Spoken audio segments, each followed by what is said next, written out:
എന്നാൽ ഖുർആന്റെ ഉപദേശം എന്താണ്? ഖുർആന്റെ ഉപദേശത്തിലേക്ക് വരുമ്പോൾ അവിടെ ആകെ ഒരു സംശയമാണ്.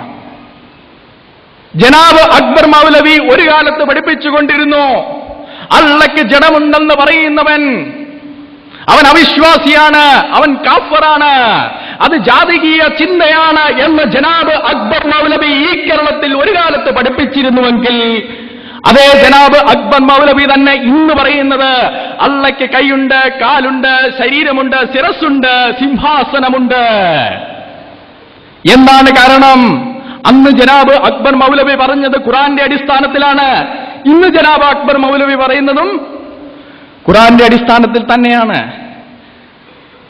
സൂറ കാലികൾ 6:102 മുതൽ 103 വരെയുള്ള വാക്യങ്ങളിലും സൂറ കൂടിയാലോചന 42-51 വാക്യത്തിലും അല്ലാഹു അദൃശ്യനാണ് എന്നുള്ളൊരു ധ്വനി നമുക്ക് കിട്ടുന്നുണ്ട്. അതിന്റെ അടിസ്ഥാനത്തിലാണ് ജനാബ് അക്ബർ മൗലവി പണ്ടൊരിക്കൽ പറഞ്ഞത് അള്ളയ്ക്ക് ദൃശ്യമായ ഒരു രൂപമില്ല. എന്നാൽ സൂറ 10:3 വാക്യത്തിൽ അല്ലാഹു സിംഹാസനത്തിൽ ഇരിക്കുന്നു. സൂറ 55:26 മുതൽ 27 വരെയുള്ള വാക്യത്തിൽ അല്ലാഹുവിനൊരു മുഖമുണ്ട്.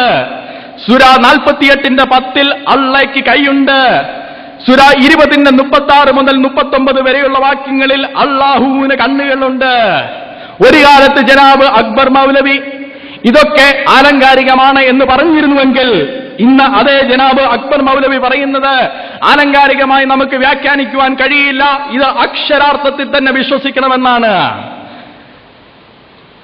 ജനാബ് അക്ബർ മൗലവിക്ക് അല്ലാഹുവിന് ദൃശ്യമായ ഒരു രൂപമുണ്ടോ ഇല്ലയോ എന്ന് ചോദിച്ചാൽ 2 കാലഘട്ടത്തിൽ അദ്ദേഹത്തിന് 2 ഉത്തരമാണ്, ബൈബിളിന് ഒരു ഉത്തരമേ ഉള്ളൂ.